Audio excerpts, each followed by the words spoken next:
Bien, nous allons commencer. Merci à vous d'être là ce soir. Quelques informations avant de présenter l'intervenant de ce soir. Vous avez probablement vu que sur le programme, donc il nous restera un séminaire qui a lieu le lundi 15 mai.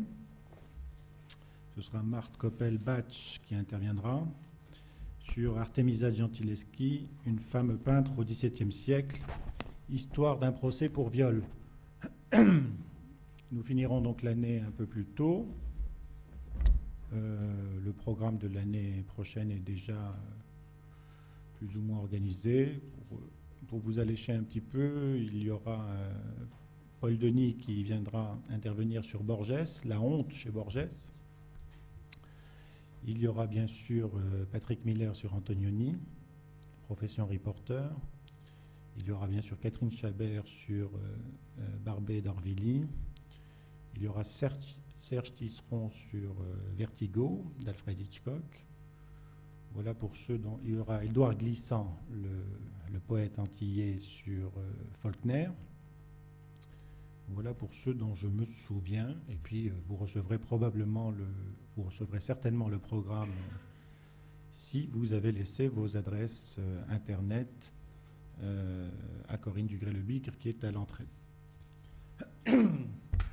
Alors, nous allons donc aborder pour la deuxième fois en 12 ans maintenant de Séminaire Babel, ça sera la deuxième fois que nous allons aborder le continent Céline, dont je vous laisse apprécier la couleur de ce continent,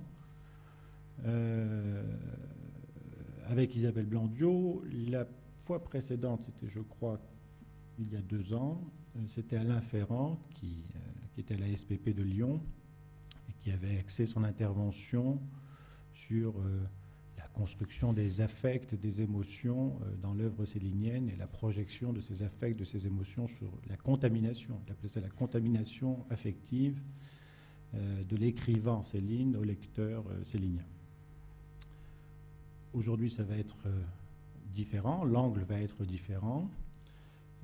Donc Céline et le désir de devenir psychiatre, Isabelle Blondiot, qui a une double formation, médicale et littéraire, qui a parcouru un cursus hospitalier classique de psychiatre jusqu'en 2001, où elle s'occupait de l'unité de psychiatrie de l'hôpital Tenon, pour maintenant travailler essentiellement en privé, à la fois en tant que psychiatre et que psychanalyste. Elle a fait donc aussi ses études de lettres, notamment la rédaction d'une thèse de doctorat, qui l'ont orientée vers les études céliniennes. Aujourd'hui, elle est secrétaire de la Société d'études céliniennes. Elle appartient également au groupe de recherche célinienne, au comité de rédaction de la toute jeune revue des études céliniennes. Le numéro 1 est paru à l'automne 2005. Elle a publié de nombreux écrits sur Céline. Céline, une écriture psychotique qui était parue d'ailleurs, je crois, dans Synapse à un moment. Il y avait eu un article. Il y avait eu un article. Qui faisait référence. Là, c'est un livre. Hein, Oui, c'est un livre. Voilà. Oui, voilà. Céline, une écriture. Louis-Ferdinand Céline, une écriture psychotique chez Nizet en 85. Céline, A Clinical or a Critical Case dans Céline and the Politics of Difference à University of New England. Céline, portrait de l'artiste en psychiatre, à la Société des études céliniennes en 2005, et d'autres articles qui se réfèrent à des actes de colloques internationaux, en particulier le dialogue dans l'œuvre romanesque de Louis-Ferdinand Céline à la Société des études céliniennes en 2004.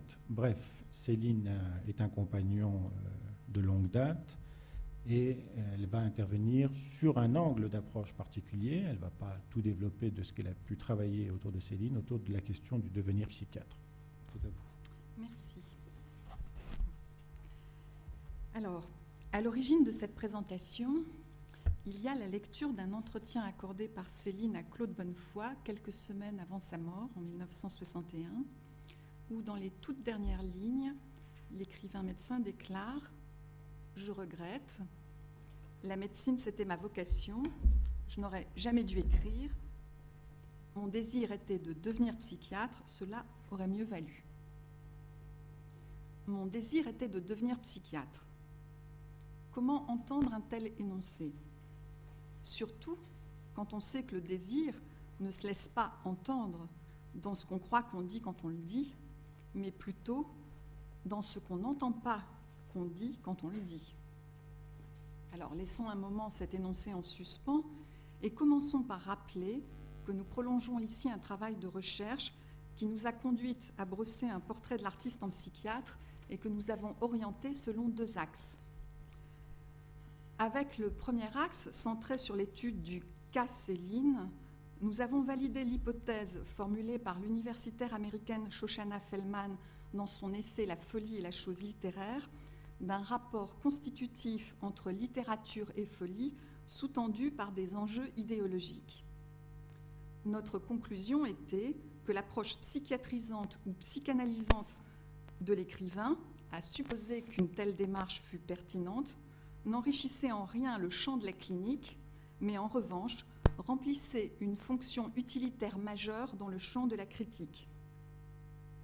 Ainsi, l'approche clinique de l'écrivain ne prenait sens que dans le contexte de l'approche critique de l'œuvre, servant le plus souvent à déclarer l'œuvre lisible en occultant ou en banalisant le problème soulevé par le corpus antisémite, et plus rarement, mais pour les mêmes raisons, à la déclarer illisible et irrecevable, la figure de la compassion pour la maladie et le fou malade, se retournant alors en une figure de la stigmatisation du mal incarné par le fou démon. Le second axe, centré sur les représentations de la folie et de la psychiatrie dans l'ensemble du corpus célinien, ainsi que sur l'approche des fonctions de ces représentations, précisait la filiation et les références psychiatriques et culturelles de Céline telles qu'elles peuvent apparaître, d'une part, à travers l'étude des figures des maîtres repérables dans l'œuvre, Freud bien sûr, mais aussi Charcot et Dupré, et d'autre part, à partir de l'analyse du lexique psychiatrique employé par l'écrivain et la détermination des réseaux thématiques auxquels se rattache chez lui l'usage plus particulier du vocabulaire de l'hystérie. Ce faisant, nous avons pu démontrer qu'il ne s'agissait pas tant pour Céline de légitimer son appartenance au monde de la médecine et de la psychiatrie en exhibant une compétence, en manifestant une virtuosité clinique particulière, qu'il s'agissait pour lui, en revendiquant un statut de médecin-écrivain, de revendiquer une filiation, l'inscription dans une lignée prestigieuse, tout en venant défier, par exemple sur le terrain de l'hystérie, l'auteur des Morticoles, l'académicien Goncourt, Léon Daudet, ancien élève de Charcot, et de construire ainsi, d'inscrire son appartenance au champ de l'institution littéraire. Notre propos aujourd'hui prolonge cette dernière perspective. Il s'inscrit dans le cadre plus général d'une réflexion sur le contexte de l'œuvre littéraire, en particulier ses modalités d'énonciation, et doit beaucoup à la lecture des travaux menés dans ce domaine par Dominique Mingnaud, en particulier à la notion de paratopie. Alors, la paratopie est un concept proposé en 1993 dans un livre qui s'appelle « Énonciation de l'œuvre littéraire, énonciation, écrivain et société » pour définir les modalités génériques, mais aussi singulières, d'inscription d'un écrivain dans le champ littéraire. Elle vise à définir ce mouvement unique qui permet de produire une œuvre tout en construisant par là même la posture qui permet de la produire. Elle désigne simultanément ce dont il faut se libérer par la création et ce que la création approfondit. Autrement dit, ce que le concept de paratopie permet d'articuler à propos de l'énoncé célinien « Mon désir était de devenir psychiatre », c'est, en termes triviaux, l'histoire de l'œuf et de la poule, à savoir, cet énoncé est-il un produit de l'énonciation célinienne ou, tout au contraire, une condition de cette énonciation, un moteur de l'activité de création? Et bien sûr, la paratopie de l'écrivain c'est toujours la circulation indéfinie des deux termes, où ce qui était condition de l'énonciation devient produit de cette énonciation, et réciproquement. Nous aurons l'occasion d'y revenir plus en détail, mais avant de commencer, il convenait de préciser que cette notion sous-tend notre analyse du désir exprimé par Céline de devenir psychiatre, ainsi que notre lecture de l'ensemble du corpus célinien. Alors, on va commencer par des données biographiques, enfin pseudo-biographiques, en tout cas tout ce qu'on appelle le paratexte, c'est-à-dire les interviews, les déclarations que Céline a pu faire. Et puis ensuite, on prendra un autre versant qui sera l'approche d'un épisode particulier de Voyage au bout de la nuit, et qui est le séjour du personnage narrateur dans une clinique psychiatrique, où il exerce les fonctions de médecin. Donc, à l'opposé de ses contemporains médecins et écrivains les plus célèbres, Louis Aragon, André Breton, Léon Daudet, Georges Duhamel, Céline n'a jamais totalement renoncé à la pratique médicale. Chez lui, soigner et écrire ne sont pas séparables. Dès les premiers entretiens accordés à la presse, l'auteur de Voyage au bout de la nuit ne cesse de mettre en avant, de revendiquer son statut de médecin. De la même manière que Flaubert disait « Madame Bovary, c'est moi », Céline, en cette fin d'année 1932, où défilent dans un dispensaire de banlieue, à Clichy précisément, des journalistes connus comme Max Descaves, Méry Bromberger, Georges Altman, et qui viennent l'interviewer à l'occasion des remous suscités autour de l'attribution du prix Goncourt, semble insinuer que le docteur Ferdinand Bardamu, c'est lui. Dans le même temps, comme si cette attitude n'était pas suffisamment explicite, Céline, lauréat du seul prix Renaudot, commence à professer ouvertement un dédain pour le métier d'écrivain. Quelques mois auparavant, dans la lettre d'envoi de son manuscrit à Gallimard, datée du 14 avril 1932 et signée Louis Destouches, il assurait pourtant, je cite, « du pain pour un siècle entier de littérature » et promettait rien moins que, je cite, « le prix Goncourt dans un fauteuil pour l'heureux éditeur qui saura retenir cette œuvre sans pareil, ce moment capital de la nature humaine ». L'un des moments fondateurs de ce qui deviendra la légende célinienne, l'indifférence affichée pour le métier littéraire, s'assortit de la fable d'une publication presque sui generis, fruit du seul hasard. Puisque ses pairs ne l'ont pas reconnu, l'écrivain, constitué en authentique fils de ses œuvres, choisit de s'auto-engendrer et son manuscrit, nouvel avatar de la congruence des origines du roman avec le roman des origines, devient un enfant trouvé. Comment j'ai été édité ? J'ai déposé mon manuscrit sans nom d'auteur ni adresse. Le paquet, par hasard, était fait dans un papier qui avait servi à ma femme de ménage pour envelopper ses chaussons. Il y avait une étiquette. C'est par elle qu'on a su mon nom, et c'est pour ça que j'ai pris un pseudonyme, parce que je me moque de moi-même comme des prix et du métier littéraire. Dès lors, le ton est donné. Céline ne cessera plus d'opposer son identité, sa pratique et sa vocation de médecin à son activité d'écrivain et à son absence de vocation littéraire. Les secondes, contrairement à la formulation assertive des premières, apparaissent désormais toujours exprimées par des tournures négatives. Une interview accordée en mars 1959 à Marc Henrez, soit 2 ans avant sa mort, donne un exemple de cette permanence. Céline y réaffirme avec plus de conviction que jamais son absence de vocation littéraire et la force de sa vocation médicale, allant jusqu'à apparenter sa pratique à une mystique. Je cite, « J'étais très médecin de tempérament. Ma vocation n'était pas littéraire. À votre âge et plus jeune même, j'avais la vocation médicale, dans ma misère, puisque j'étais très pauvre, qui consiste essentiellement à rendre la vie plus facile et moins douloureuse aux autres. Ma pratique, si vous voulez, c'est une mystique, la seule que j'ai, et qui ne m'a pas réussi. C'est une espèce d'idéal bonne sœur que j'avais puissamment me donné entièrement à l'adoucissement des maladies. » Et encore quelques lignes plus loin, « Je ne peux pas dire que j'étais possédée par la religion, j'étais possédée par la médecine. Je n'étais pas désespérée, je m'occupais surtout de la médecine qui m'intéressait, et puis je suis venue dans cette littérature que vous connaissez, ça c'est un accident. » Force nous est faite par ailleurs de constater que cette image d'un auteur qui, selon la formule de Gaston Picard dans un article de décembre 1932, n'est pas littérateur pour dessous, est d'emblée relayée et construite, reconnue et imposée par les critiques eux-mêmes. Parmi eux, la journaliste Elisabeth Porquerolles, qui avait rencontré Céline en février 1933, est l'une des premières à articuler les deux statuts et à établir une corrélation négative entre le monsieur qui écrit et le médecin. Je cite, « Lui ne sera jamais le monsieur qui écrit. S'y refuse, entend garder son métier. Je suis médecin. Là, pas de ruse, c'est vrai et juste, le seul moyen de garder son indépendance d'esprit, pas d'ambition littéraire, mais d'ambition, oui, d'où la force de ses écrits. » Dès les premiers articles publiés, tout semble déjà pressenti du rapport singulier de Céline à la médecine et à la littérature et de ce qu'il sous-tend, à savoir les particularités du rapport de l'homme qu'il est à la vérité.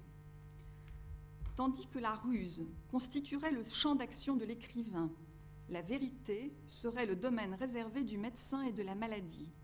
Aux tricheries de l'écriture, aux mensonges qui constituent la littérature, s'opposerait la vérité manifestée dans l'exercice de la médecine et la confrontation à la mort. Le narrateur de voyage exprime d'ailleurs sans ambages le lien que, selon lui, la vérité entretient avec la mort. La vérité, peut-on lire dans ce roman, c'est une agonie qui n'en finit pas. Ce lien est pour lui si étroit que, reprenant à son compte des propos déjà attribués au Bardamu de l'Église, une pièce écrite quelques années plus tôt, il prolonge l'image jusqu'à rendre les deux termes équivalents. La vérité de ce monde, c'est la mort. Il faut choisir, mourir ou mentir. La définition n'est pas nouvelle. On la trouve déjà en 1924 sous la plume du futur docteur Destouches dans la célèbre thèse de doctorat consacrée à la vie et à l'œuvre de Philipp Ignaz Semmelweis, l'obstétricien hongrois, pionnier de la prévention de la fièvre puerpérale. L'idée y apparaît rehaussée de quelques majuscules, le style est un peu ampoulé, et articulée au sentiment, celui d'une forme de regret ou de pitié que serait curieusement la médecine. Je cite, « Dans l'histoire des temps, la vie n'est qu'une ivresse, la vérité, c'est la mort. Quant à la médecine, dans l'univers, ce n'est qu'un sentiment, un regret, une pitié plus agissante que les autres, d'ailleurs presque sans force, à cette époque où Semmelweis l'abordait. » Citation extraite d'une thèse de doctorat en médecine. Nu comme l'être malade, ce mort à crédit toujours déjà agonisant, qui dévoile corps et esprit douloureux, serait donc la vérité, tandis que l'écriture, œuvre de séduction et stratégie du travestissement, du divertissement, au sens pascalien du terme, n'en finirait jamais avec la danse des sept voiles. Mais si écrire est ruser, mentir, écrire, selon le mot d'Aragon, c'est aussi mentir vrai. L'exigence paradoxale de la littérature, c'est de manifester la vérité par l'intermédiaire du mensonge, de la fiction. Comme le souligne Marthe Robert, le roman ne parvient à convaincre de ses relations intimes avec la vérité que lorsqu'il ment à fond, avec assez d'habileté et de sérieux pour assurer à sa tromperie les meilleures chances de succès. La ligne de partage de la vérité ne fait donc pas que passer entre médecine et littérature. Elle départage d'abord cette dernière en une bonne, on pourrait dire une vraie, et une mauvaise, on pourrait dire une fausse littérature. C'est pourquoi, pour Céline, la qualité de la littérature, sa valeur de vérité, s'apprécie d'abord en référence à la médecine, plus précisément à l'aune de l'observation clinique. Je cite, « La littérature actuelle, les 3/4 ne valent pas une note d'observation clinique plus sûre. » C'est ce qu'il dit à Méry Bromberger en 1932. C'est encore pourquoi le motif pour lequel, par exemple, Léon Daudet n'est pas un si grand écrivain réside dans ce qu'il a manqué de sens clinique. Je cite ici une lettre de 1948. « Qu'a-t-il manqué à ce prodigieux homme, cet admirablement doué pour sortir du bric-à-brac ? Aussi étonnant que cela puisse paraître, la décision, il me semble. Il ne s'est pas décidé, décidé d'âme, j'entends. L'homme, c'est un style, le sien ne s'est pas fait, il en est demeuré au pastiche. Il n'était pas aussi bon clinicien que vous le dites, le fond, l'essentiel lui échappait.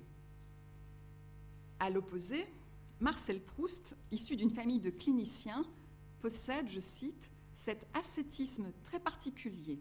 C'est celui, déclare Céline à Georges Conchon dans un entretien enregistré et paru en 1958, donc 10 ans plus tard, qui consiste à être voyeur, à voir tout, à être bon observateur clinique. Ce qu'était Proust, par exemple, n'est-ce pas, qui était d'une famille de cliniciens. À être observateur clinique et à être, en gros, voyeur, n'est-ce pas, et puis à être très réservé, très pudique et très, très lointain du monde, c'est-à-dire à savoir mettre entre lui et ses semblables un mur d'acier, n'est-ce pas? Dans cette perspective, la question d'internat, modèle de concision, devient logiquement le parangon absolu de tout ce qui a prétention au titre de littérature. Tel est du moins l'article de foi du personnage narrateur de Féerie 1. Je cite, « Les NRF me tarabustent, ils veulent 3, 4 tomes et musique de ma pauvre ébréchée caboche. Je tempère tout ça plutôt, je modère. Faites précis, rythmé, digest, prenez-vous la tête à deux mains. Ils me font marrer les NRF. La question d'internat alors. Sans mots, rien omis. Ce qui n'empêche pas Céline de proclamer ailleurs la mort du roman et de dénigrer la littérature contemporaine, œuvre de journalistes et de psychiatres. Je cite, « La littérature aujourd'hui ne compte plus que des journalistes ou des psychiatres, déclare-t-il en 1957 à André Parinaud, des types qui vous racontent des faits divers ou commentent des complexes, sans intérêt, c'est pour ça que le roman est mort. » Dans Louis-Ferdinand Céline vous parle, un autre enregistrement paru en 1958, l'écrivain reprend ce propos, mais cette fois il le nuance et le rapporte à sa vision de la littérature. Je crois que le rôle documentaire et même psychologique du roman est terminé. Voilà mon impression. Et alors, qu'est-ce qui lui reste? Eh bien, il ne lui reste pas grand-chose. Il lui reste le style et puis les circonstances où le bonhomme se trouve. Ainsi, si la revendication d'une vocation médicale est constante dans les déclarations de Céline, l'association de cette vocation au désir de devenir psychiatre est très tardive. Je ne l'ai retrouvé que dans 2 entretiens, le premier avec Robert Sadoul pour la radio suisse romande en mars 1955 et le second avec Claude Bonnefoy en 1961, quelques semaines avant sa mort, pour la revue Art. Alors, celle-ci apparaît concomitante de la prise en considération de l'évolution de l'exercice médical et du constat d'un déclin de la médecine générale au profit de l'exercice des spécialités, comme dans l'entretien de 1959 avec Marc Henrez. Je cite, « Enfin, maintenant, tout a changé. Le médecin omnipraticien comme j'étais, ça ne veut plus rien dire. On est spécialiste ou on n'est rien. Mais de mon temps, ça existait beaucoup. » Par ailleurs, dans l'interview de 1955, l'écrivain fait allusion à l'exercice de fonctions d'interne en milieu hospitalier spécialisé.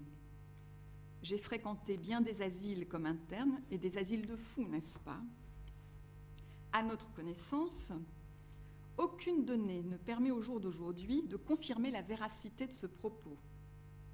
Mais si l'on ne sait rien concernant l'authenticité de ces prétendues fonctions hospitalières, Céline a compté parmi ses amis bretons au moins un psychiatre des hôpitaux, le docteur Paul Mondin, médecin directeur de l'hôpital psychiatrique de Quimper, chez qui il a séjourné en 1942. Le voyage a été écrit 10 ans avant. Les raisons du choix de la psychiatrie comme discipline médicale de prédilection, pour ce qui les concerne, semblent plutôt superficielles au regard de la spécialité elle-même. Elles apparaissent liées, d'une part, dans l'entretien de 1961 avec Claude Bonnefoy, à une approche opportuniste, pour ne pas dire cynique, quelques années après la publication des pamphlets antisémites et l'incarcération au Danemark, d'une carrière supposée procurer une situation exactement opposée à celle que l'écrivain Céline s'est forgée. Je cite, « On m'aurait respecté, On m'aurait craint aussi. Un médecin des fous, on croit toujours qu'il est un peu fou lui aussi. J'aurais été bien avec le procureur, avec les gendarmes, avec tous ces gens-là. On m'aurait fichu la paix, le travail m'aurait plu. Une carrière dont même le lieu d'exercice privilégié, l'asile, possède valeur de refuge pour le médecin tout autant que pour les malades. Je cite, « L'univers de l'asile, cela fait comme une couche isolante. C'est parfait. » Ces motivations renvoient d'autre part, dans l'entretien de 1955 avec Robert Sadoul, à une conception réductrice de la pratique. La psychiatrie y est ainsi présentée comme une affaire de bonne orientation dans le temps et dans l'espace. Donc, je cite, « Quel est l'interrogatoire que l'on passe à un fou, n'est-ce pas, le premier ? On lui demande, le journaliste, je vous écoute. On lui demande où il est, qui il est et quelle heure il est, n'est-ce pas ? C'est à ça qu'on revient, c'est l'ABCD de l'interrogatoire du fou, n'est-ce pas ? C'est le monsieur qui ne sait plus où il est, ni qui il est, ni où il est. » Plus intéressant pour notre propos, les références au métier de psychiatre dans ces deux interviews sont non seulement mises en relation avec la littérature et le métier d'écrivain, mais elles entretiennent également avec eux ce rapport de corrélation négative que nous avions déjà souligné à propos du rapport entre médecine et littérature. Ainsi, dans l'entretien avec Robert Sadoul, c'est en réponse à une question sur la nécessité d'écrire que Céline, niant la nécessité intérieure pour insister sur la nécessité économique, évoque le rêve inaccessible d'une carrière de médecin des asiles. Le journaliste, donc vous avez écrit par nécessité, dirons-nous. Céline, oui, le journaliste, mais aussi parce que vous en ressentiez le besoin. Céline, ah non, pas du tout. Aucunement. C'est-à-dire que je suis un homme scrupuleux et consciencieux, et je me suis dit, en écrivant, je n'aurais pas du tout une nécessité. Moi, si j'avais eu l'argent pour suivre ma carrière, je serais entré médecin des asiles, n'est-ce pas ? Et j'aurais fait une carrière très honorable et je serais très content d'avoir une retraite très agréable, tandis que maintenant, je suis loin de là, puisque ce n'est pas du tout le cas. De même, dans l'entretien avec Claude Bonnefoy, alors que Céline a rappelé à 3 reprises sa vocation médicale, la réponse sur le métier de psychiatre vient en toute fin d'interview à une question sur le métier d'écrivain. Pourquoi est-il devenu écrivain ? J'aurais mieux fait d'être psychiatre. Pourquoi être devenu écrivain ? Pas par vocation, je n'y avais jamais pensé. Cette réponse est reprise quelques lignes plus loin, où dans un processus de répétition et d'amplification familier au lecteur des romans, elle est développée et précisée. Tout le dernier paragraphe de l'entretien, soit 13 lignes, dans l'édition des Cahiers Céline, lui est consacré. On y retrouve les lignes citées plus haut, ainsi que celles que j'ai citées au début de la communication. Et donc je cite maintenant, « Le livre a fait du bruit, ça m'a empêché de faire de la médecine. Je regrette, la médecine c'était ma vocation. Je n'aurais jamais dû écrire, mon désir était de devenir psychiatre, cela aurait mieux valu, j'aurais soigné les fous dans un asile, on m'aurait respecté, etc. C'est très bien d'être médecin des fous, vous êtes utile, vous êtes indispensable, tandis que la littérature, les livres, voyez où ça mène. » Et l'interview s'arrête là.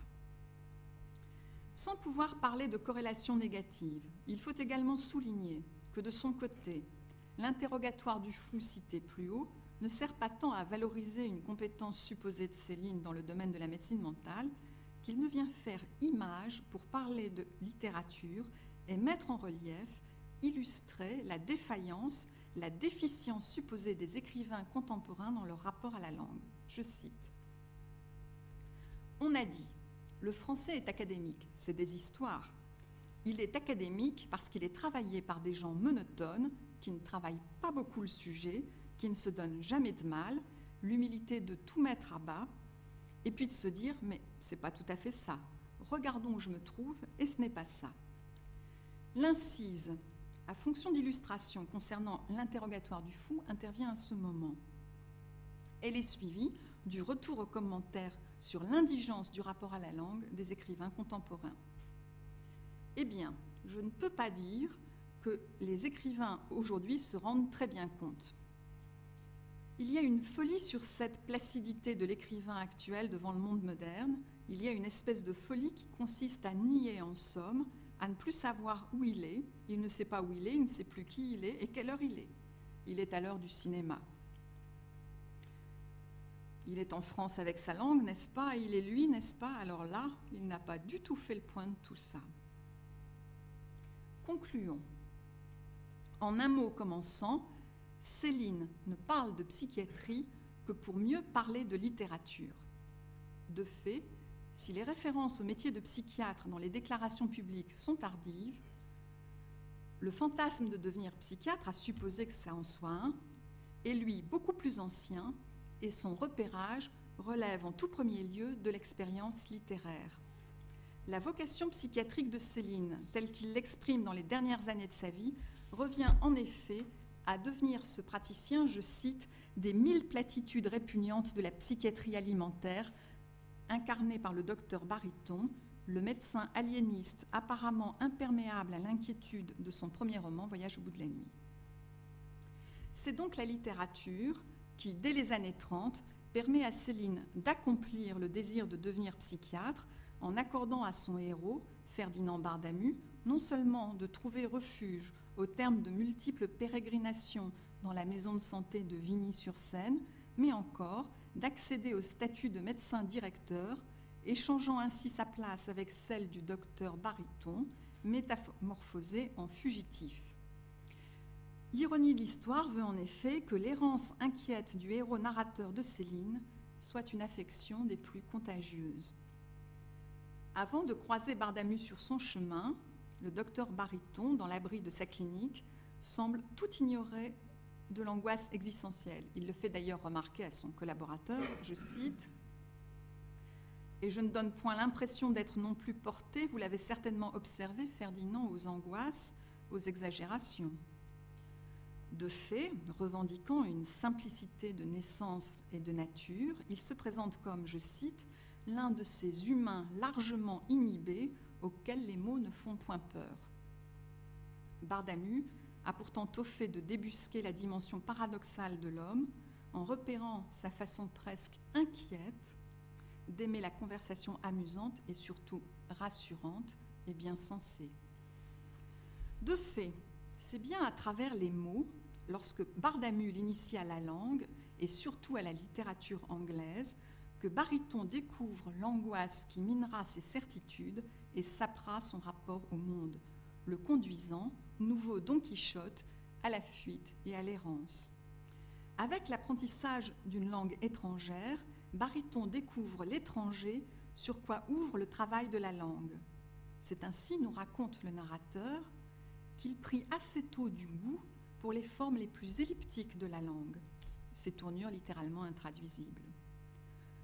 Ce goût particulier qui, dans la phrase suivante, est qualifié de perversion, c'est-à-dire étymologiquement de renversement, de retournement, prend d'abord l'apparence d'une opération mathématique de banale translation vectorielle qui le conduit en quelques mois, je cite, à se reconstituer entièrement sur le plan anglo-saxon. La reconstitution n'est cependant que d'une façade fissurée, je cite, d'interrogations insolites, où la translation dérisoire, pour reprendre l'expression à double sens de Philippe d'Estruel, dans son apparente transposition, traduction à l'identique, devient porte ouverte sur l'abîme insondable de la différence. Je cite, « How do you say impossible en English, Ferdinand ?» Un pas plus loin, le contact avec, je cite, la grande littérature transforme cette vacillation des certitudes en, je cite, désarroi spirituel.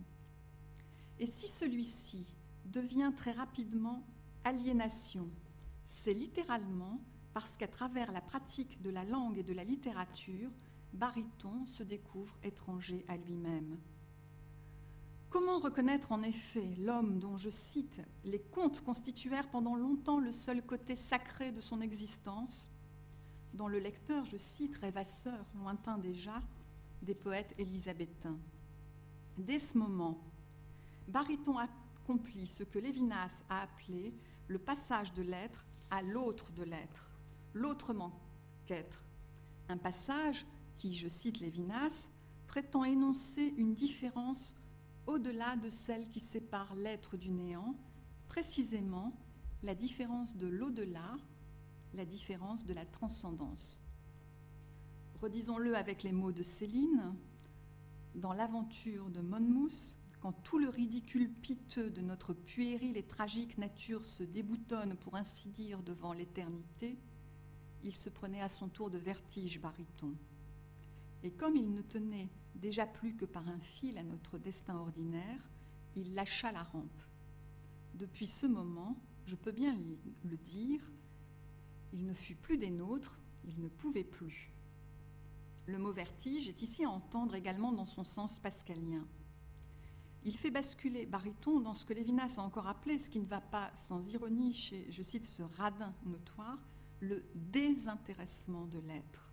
De fait, c'est bien parce qu'il équivaut pour l'être à se défaire de sa condition d'être, c'est là la définition que donne Lévinas du désintéressement, que ce passage à l'autre de l'être équivaut aussi, ainsi que Lévinas l'a souligné, au mouvement même de la percée du subjectif, comme le montre encore chez Baryton le mouvement induit par son frottement à la littérature, lequel mouvement le conduit de la rêvasserie à la méditation. Je cite, Baryton me semblait de plus en plus perfidement contaminé par la méditation, puis aux pensées. Je cite, quand Monmouth se met à penser pour la première fois, Baryton ne parvenait non plus, en ce qui le concernait, infime, à franchir ses propres décisions. Il lisait et relisait ce passage et se le remurmurait encore. Accablé, il refermait le livre et venait s'étendre près de nous.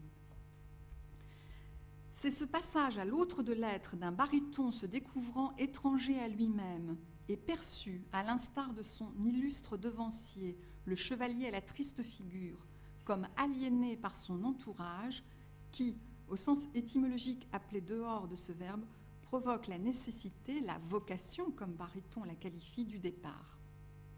Littéralement débordé par ce qu'il excède et qu'on pourrait qualifier de trop plein d'âme, Baryton, ainsi qu'il le confie à Bardamu, espère que le voyage lui permettra de se retrouver enfin lui-même. Je cite, « Je veux, Ferdinand, essayer d'aller me perdre l'âme comme on va perdre son chien galeux, son chien qui pue bien loin, le compagnon qui vous dégoûte avant de mourir, enfin bien seul, tranquille, soi-même. » Ainsi, tandis que l'exercice de la psychiatrie procure un refuge, celui de la littérature se révèle porte ouverte sur l'inquiétude, la folie et l'étranger. Tous deux apparaissent ainsi comme deux pratiques aux antipodes l'une de l'autre. Au bout du compte, si une certaine forme de pratique psychiatrique, celle de Baryton avant l'arrivée de Bardamu, dont Céline peut sembler avoir la nostalgie, peut encourager la croyance en la transparence de la langue et la souveraineté de la raison, je cite, c'est Baryton qui parle, c'est bien peu devant mon jugement que la force d'un mot, et même de plusieurs mots, et même de phrases et de discours entiers, fin de citation, la littérature, en ce qui la concerne, ne cesse d'affirmer l'opacité de la parole et l'aptitude du langage à produire des effets qui ne sont pas seulement des effets de sens, mais aussi des actes, au plein sens du terme, susceptibles eux-mêmes d'entraîner des modifications. C'est cette conviction, illustrée de façon exemplaire dans Don Quichotte, que thématise et réalise la mutation de Baryton. C'est également cette conscience d'une efficace illocutoire de la parole que thématise et réalise la crise de folie du professeur Y dans les entretiens du même nom. La nostalgie d'une pratique de la psychiatrie à la Baryton serait ainsi la nostalgie d'une pratique où la valeur de la parole et la valeur d'acte de la parole n'auraient pas à être prises en considération. Mais souscrire trop vite à cette conclusion, ce serait oublier que la débâcle de Baryton, à l'instar de la crise d'aveu des soldats simulateurs, qui est un épisode du début du roman, est une véritable diarrhée cogitive de libération. Ce serait oublier que Baryton est un personnage, Voyage un roman, et Céline un écrivain. De fait, une étude plus technique des modalités de l'énonciation montrerait, comme nous avons pu le faire pour Casse-Pipe ou Entretien avec le professeur Y, que celle-ci vient miner le contenu apparent des énoncés. Ce qui veut dire, pour employer un jargon technique, que le discours narrant entre en contradiction, pour ne pas dire qu'il le ruine, avec le discours narré. Donc, quand on lit des énoncés comme ça, on a l'impression que ça dit une histoire, puis quand on relit la narration, on voit qu'on peut comprendre tout à fait le contraire. Avec le personnage de baryton, Céline met en scène, en écriture, certains des éléments fondamentaux de ce qui se révélera être sa paratopie personnelle, c'est-à-dire les particularités de l'articulation de son rapport à la psychiatrie et la littérature, constituant ainsi certaines des modalités spécifiques de son inscription dans le champ littéraire. Ce faisant, il illustre le propos de Dominique Magnaud, que je vais être amenée à citer, puisqu'il est le spécialiste de l'analyse du discours et l'inventeur du concept. L'appartenance au champ littéraire n'est donc pas l'absence de tout lieu, mais plutôt une difficile négociation entre le lieu et le non-lieu, une localisation parasitaire qui vit de l'impossibilité même de se stabiliser. Localité paradoxale.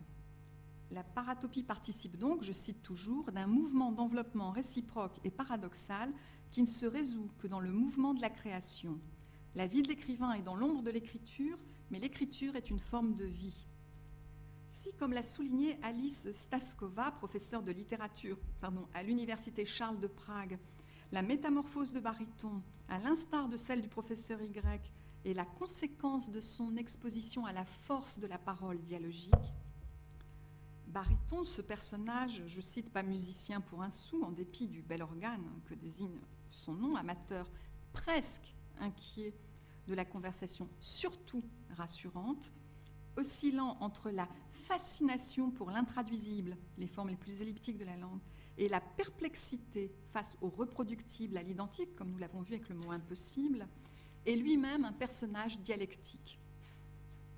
Personnage dialectique, baryton est également cette figure allégorique du lecteur, inaugurée par le personnage de Don Quichotte et dont le rapport à la littérature renvoie, ainsi que Michel Foucault l'a indiqué, non seulement à une critique aisée des romans d'invention, mais aussi, je cite Foucault, à toute une inquiétude, justement, sur les rapports dans l'œuvre d'art, du réel et de l'imaginaire, et peut-être aussi sur la trouble communication entre l'invention fantastique et les fascinations du délire. La comparaison, toutefois, s'arrête là.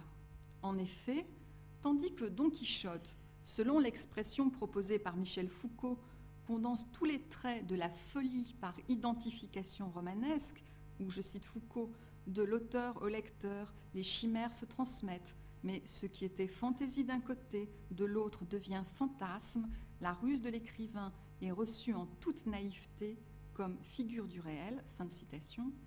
La folie de baryton procède en revanche de la contamination poétique. Comme on dit dans le langage courant, il a attrapé le virus. La poésie élisabéthaine fait fonction pour lui d'un virus H5N1 particulièrement virulent, et la lecture fait fonction de contact avec un animal porteur. Vertige de l'abîme qui se découvre à lui, tout autant que vertige de la mise en abîme qui se découvre au lecteur, elle est la signature de l'accablement qui s'empare de lui lorsqu'en miroir du personnage de sa lecture, Monmouth le prétendant, il se met à penser pour la première fois. À l'opposé de Don Quichotte, dont la folie traduit la perte de tout jugement, la folie de baryton révèle, ainsi que nous l'avons indiqué précédemment, l'irruption du subjectif dans une vie jusque-là tellement ordonnée par la raison qu'elle avait cru pouvoir faire l'économie de toute démesure. Je cite baryton, « Retenez bien ceci, Ferdinand, ce qui est le commencement de la fin de tout, c'est le manque de mesure. Ce qui est le commencement de la fin de tout, c'est le manque de mesure. » Un énoncé que nous sommes aujourd'hui invités à entendre dans une résonance particulièrement ironique en cette période de polémique autour de la question de l'évaluation en psychiatrie. Une notion aussi dont Alice Staskova a souligné qu'elle renvoyait au concept de modération hérité des Lumières. À l'opposé de Don Quichotte, dont la naïveté consistait à recevoir la ruse de l'écrivain comme figure du réel, la naïveté de baryton, le psychiatre, et de n'avoir pas saisi, à l'instar d'un Pascal, toujours lui, que, je cite Pascal, « les hommes sont si nécessairement fous que ce serait être fou par un autre tour de folie de n'être pas fou. » La naïveté du docteur Baryton est d'avoir cru pouvoir éradiquer la folie par de simples mesures d'hygiène en l'éradiquant de la conversation, un peu comme Semmelweis avait pu endiguer la propagation de la fièvre puerpérale en préconisant le lavage des mains. Je cite, « Mais, ayant passé sa vie au milieu des aliénés, à gagner sa croûte dans leur trafic, à partager leur soupe, à neutraliser tant bien que mal leurs insanités, rien ne lui semblait plus ennuyeux que d'avoir encore à parler parfois de leur manie au cours de nos repas. Ils ne doivent pas figurer dans la conversation des gens normaux, affirmait-il, défensif et péremptoire. Il s'en tenait, pour ce qui le concernait, à cette hygiène mentale. » La naïveté du docteur Baryton est d'avoir cru pouvoir séparer, cliver folie et raison, alors que la vérité de la folie, comme l'écrit encore Michel Foucault dans son Histoire de la folie à l'âge classique, c'est d'être intérieure à la raison, d'en être une figure, une force, et comme un besoin momentané pour mieux s'assurer d'elle-même. Tandis que la folie de Don Quichotte, enfin, résulte d'une identification aux héros de ses fictions favorites et conduit à l'imitation de leurs actions à travers la quête d'aventure, celle de Baryton, provoquée par la seule exposition à la puissance dialectique de la parole poétique, ouvre sur un commencement, un départ présenté comme une nouvelle naissance. Je cite, « Mon passé ne m'est décidément plus rien, je vais renaître, Ferdinand.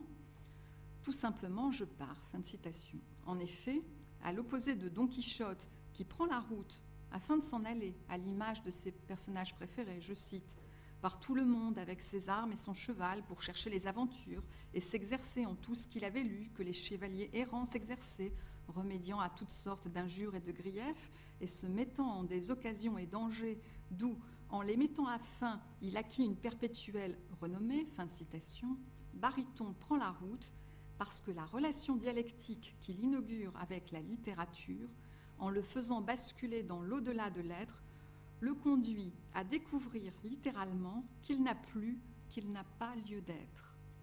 Aux deux sens de cette locution, proposée par Mingnaud pour désigner la paratopie de l'écrivain, soulignant ainsi la double relation du créateur à l'espace littéraire et à la société. Ici encore, on peut convoquer Lévinas, je cite, « Il s'agit de penser la possibilité d'un arrachement à l'essence. Pour aller où? Pour aller dans quelle région? Pour se tenir à quel plan ontologique? Mais l'arrachement à l'essence conteste le privilège inconditionnel de la question « où ?» Il signifie le non-lieu. De fait, et cette nouvelle opposition n'est pas des moindres, les aventures de Baryton s'arrêtent au point précis où celle de Don Quichotte commence, comme si Baryton était aussi une figure de la frontière séparant la lecture de l'écriture, le lecteur du créateur. Baryton, double romanesque d'un auteur dont le désir à venir, 30 ans plus tard, sera de devenir psychiatre, ne figurerait ainsi non pas tant le créateur qui s'efface au profit de sa création, qu'il ne préfigurerait le créateur, je cite encore Mingnaud, dont l'énonciation se constitue à travers l'impossibilité même de s'assigner une véritable place qui nourrit sa création du caractère radicalement problématique de sa propre appartenance au champ littéraire et à la société. Fin de citation. Personnage allégorique autant que dialectique, Baryton est enfin cette autre figure de la frontière qui, sous-tendue par un fantasme de transparence de la vérité, établit dans l'œuvre de ces lignes la ligne de partage entre littérature et médecine. Tandis que la vérité en médecine se manifesterait dans sa nudité, la souffrance empêche de tricher, en littérature, si elle se donne, ce n'est que voilée. La psychiatrie, nous rappelle Baryton, est d'abord affaire de médecine. C'est pourquoi elle ne permet à aucun moment de faire l'économie du premier degré, ou si l'on préfère, du pied de la lettre.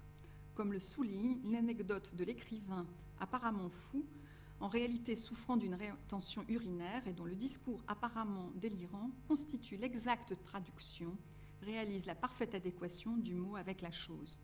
je cite Bariton, « On me demandait de recevoir un écrivain. Il battait la campagne, l'écrivain. Savez-vous ce qu'il gueulait depuis plus d'un mois ? On liquide, on liquide. » Comme ça qu'il vociférait à travers la maison. Lui, ça y était, on pouvait le dire, il y était passé de l'autre côté de l'intelligence. Mais c'est que précisément, il éprouvait encore toutes les peines du monde à liquider. Un vieux rétrécissement l'empoisonnait d'urine, lui barrait la vessie. Je n'en finissais pas de le sonder, de le débarrasser goutte à goutte. Si donc, comme le révèle la parole poétique, la parole doit être entendue dans son opacité signifiante, elle doit parfois, si j'ose dire, être entendue dans sa limpidité tautologique. La psychiatrie, parce qu'elle est affaire de médecine tout en étant affaire de parole, apparaît ainsi comme le lieu où le rapport de la parole à la vérité et à la fiction, c'est-à-dire la problématique d'une parole opaque ou transparente, heurte le fantasme célinien d'une vérité transparente et impose, en matière de littérature et de folie, de ne pas prendre une vessie pour un génie. Je cite, « La famille insistait pour que ça lui vienne malgré tout de son génie. J'avais beau essayer de lui expliquer à la famille que c'était plutôt la vessie qu'il avait de malade, leur écrivain. Il n'en démordait pas.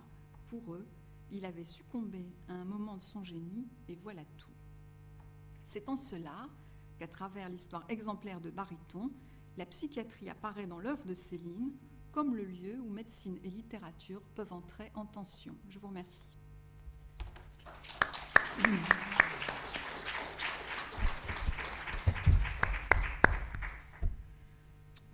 Merci beaucoup, Isabelle. Alors, on ouvre les discussions. Je passe d'emblée et tout de suite la parole à la salle.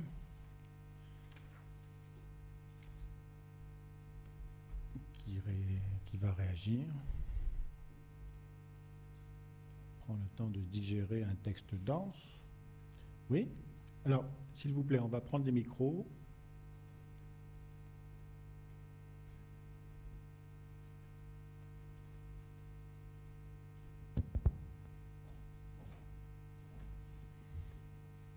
Bonsoir. Vous êtes revenu souvent sur le fait que Céline n'a parlé de sa vocation en psychiatrie qu'à la fin de sa vie. Est-ce que vous ne pensez pas qu'il a plus ou moins rejeté sa carrière d'écrivain pour tout le mal que ça lui a apporté ? Alors, ça c'est une vision psychologique, hein, donc c'est effectivement une position qui a été défendue par de nombreux critiques. Ce que j'ai essayé de montrer ce soir, c'est que c'est une construction, hein, c'est-à-dire que être écrivain, c'est pas seulement se sentir inspiré et raconter des histoires et puis voir son génie reconnu et être publié, mais c'est aussi dire j'appartiens à un certain milieu et donc pour trouver ma place dans ce milieu, il faut à la fois que je montre mon appartenance à ce milieu et en même temps que je m'en différencie, sinon je serais confondue dans la masse. Hein. Donc, pour la réponse à votre question d'une manière de se défendre des ennuis de la littérature, il y a sûrement un peu de ça, hein, mais il me semble que c'est pas, en tout cas, c'était pas le point de vue que je voulais adopter ce soir. Et puis, ça ne renvoie qu'aux convictions personnelles de chacun. Certains diront oui, d'autres diront non. Je pense que la vérité est entre les deux. Bien sûr que ça a joué un rôle, hein, mais c'était pas l'objet de la présentation. Voilà. Oui. Attention, c'est un spécialiste de Beckett. Oui, bonsoir. Merci pour votre exposé. Moi, j'aurais j'aurais peut-être une réflexion plus naïve, enfin, sans aucun doute. Pour reprendre votre dernier terme, le terme de construction, est-ce qu'on ne pourrait pas penser que ce désir d'être psychiatre et l'expression et l'effet d'une construction, peut-être plutôt sous la logique d'un double sens que d'un compromis, à la fois des préoccupations hygiénistes de Céline et d'un souci de confrontation aux expériences extrêmes de la subjectivité. Alors, pour rester dans une perspective uniquement littéraire, les préoccupations hygiénistes, ce serait par exemple ce purisme littéraire tel qu'il apparaît dans Entretien avec le professeur Y. Quand le professeur Y est encouragé à répéter plusieurs fois « Enfin, Céline vint », répéter, enfin, Céline vint, Et puis le souci de confrontation aux expériences extrêmes, ce pourrait être par exemple, enfin entre plein d'autres exemples dans l'œuvre de Céline, cette référence constante qu'il a à Pline l'Ancien. Voilà, et puis une deuxième remarque, c'est la haine du pastiche qu'il a. Est-ce qu'on ne pourrait pas la faire tendre vers l'incapacité qu'il a, cet écrivain, à s'organiser sous le masque du faux self? Alors, donc la première question, on peut penser ce qu'on veut, hein. Donc pourquoi pas? Là encore, chacun ressent les choses et interprète les choses à sa manière, donc on peut le penser. C'est pas, pour la question du faussaire, attendez, répétez-moi la question. Oui, moi je ne crois pas, hein, parce qu'il a fait des pastiches lui-même. Par exemple, il y a des publications sur la manière dont il a pu pasticher Proust dans certains passages de Voyage au bout de la nuit. Hein, donc c'est pas une haine du pastiche. Et là, ce qui était en jeu, c'est sa relation à Léon Daudet. Alors, si vous voulez aller sur le terrain des éléments biographiques, il faut quand même savoir qu'il a été très soutenu et très défendu par Léon Daudet, qui a quand même à son chef d'avoir reconnu Proust et Céline à cette époque. Et puis, hein, au moment de mort à crédit, Daudet l'a laissé tomber. Bon, je passe sur l'épisode du Goncourt aussi qu'il n'a pas eu. Et il en a, je crois, beaucoup voulu effectivement à Daudet, et que peut-être il règle ses comptes avec Daudet par ses réflexions sur qu'est-ce que c'est qu'un grand médecin, un grand écrivain, et donc lui, il est peut-être un plus grand écrivain que Daudet parce qu'il est meilleur médecin que Daudet. Bon, là encore, hein, là on rentre dans la subjectivité, donc je crois qu'on peut dire ce qu'on veut et puis avoir des opinions plus ou moins étayées, mais on ne peut rien dire de décisif dans un sens ou dans l'autre, il me semble.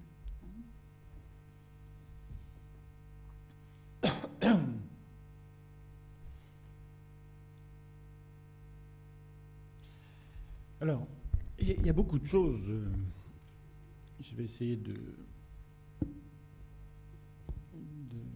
les réunir tous ensemble dans une question, parce que d'abord, je suis vraiment très content de cette intervention, de ce texte, qui pour la première fois, ici à Babel, met en tension la question du devenir psychiatre, la vocation à être psychiatre, et celle à être écrivain, celle de la littérature. Une mise en tension. Un rapprochement, une parenté, un parallélisme là, que vous posez là pour la première fois. Et alors, évoquer Lévinas en parlant de Céline, il faut le faire, parce que, bon, je vais poser ça, ensuite je reviendrai sur psychiatre et littérature, mais enfin Lévinas c'est quand même le visage de l'autre, le corps de l'autre, qui impose au sujet qui le voit la responsabilité et l'éthique pour l'autre. On ne peut pas dire pour ce qui concerne Céline que ça a été un élément porteur. On peut même dire que l'altérité radicale de l'autre, que ce soit l'altérité radicale littéraire, Proust, ou l'altérité radicale dans son racisme biologique, le poussait plutôt à dénier la possibilité de l'existence de l'autre. Je le pose là et je reviens à la question fort intéressante de la vocation psychiatre et littéraire. Moi, je crois que, pour le dire un peu vite, dans le devenir psychiatre, a fortiori peut-être psychanalyste, la question de la possibilité de s'accorder une certaine proximité avec la folie du patient pour éventuellement pouvoir communiquer avec lui est importante.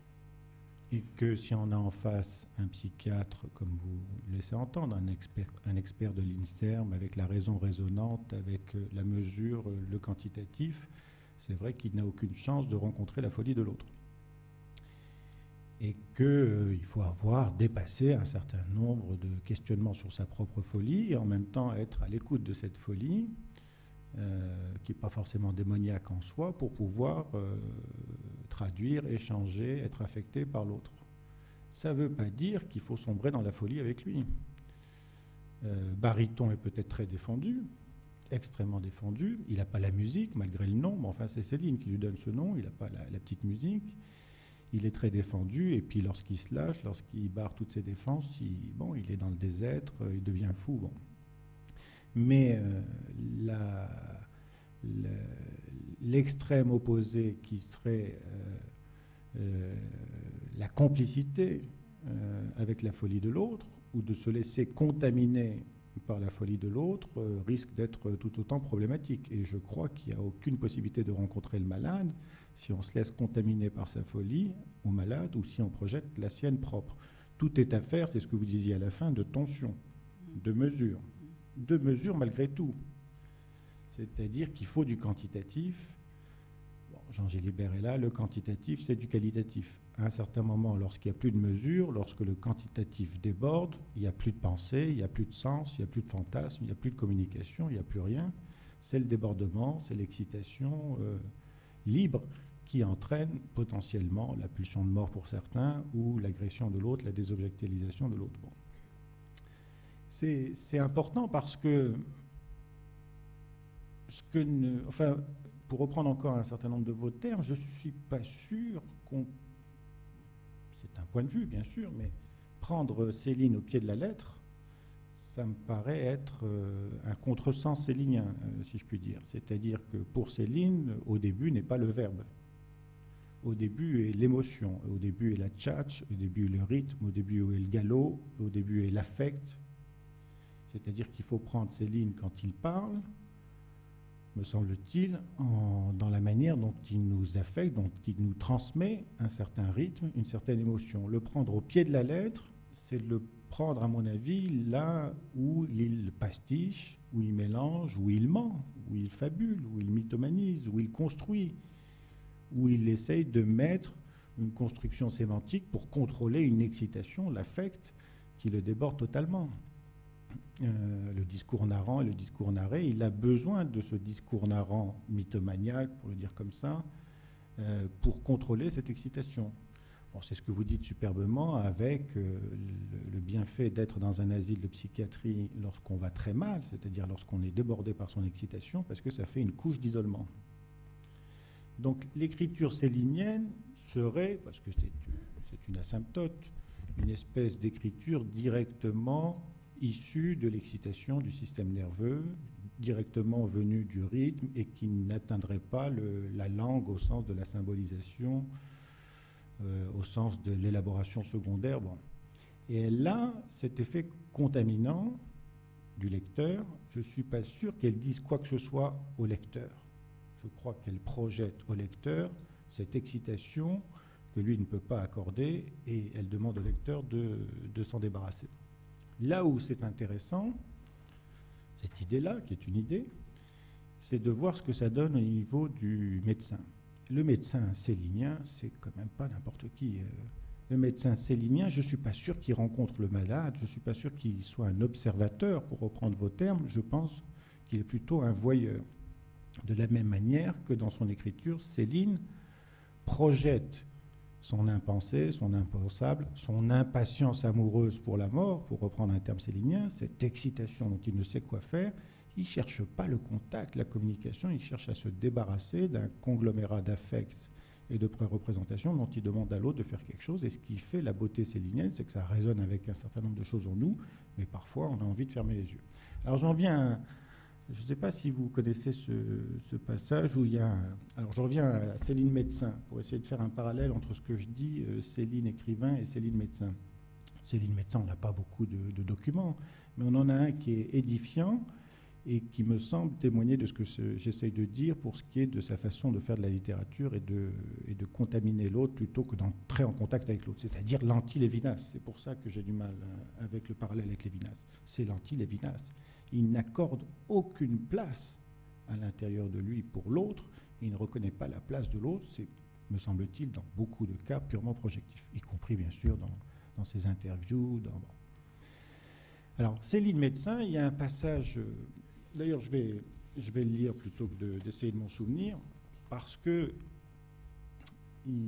alors bien sûr ce n'est qu'un passage, il y en a peut-être d'autres, mais sa façon d'être médecin, et sa façon d'être écrivain est parallèle l'une de l'autre.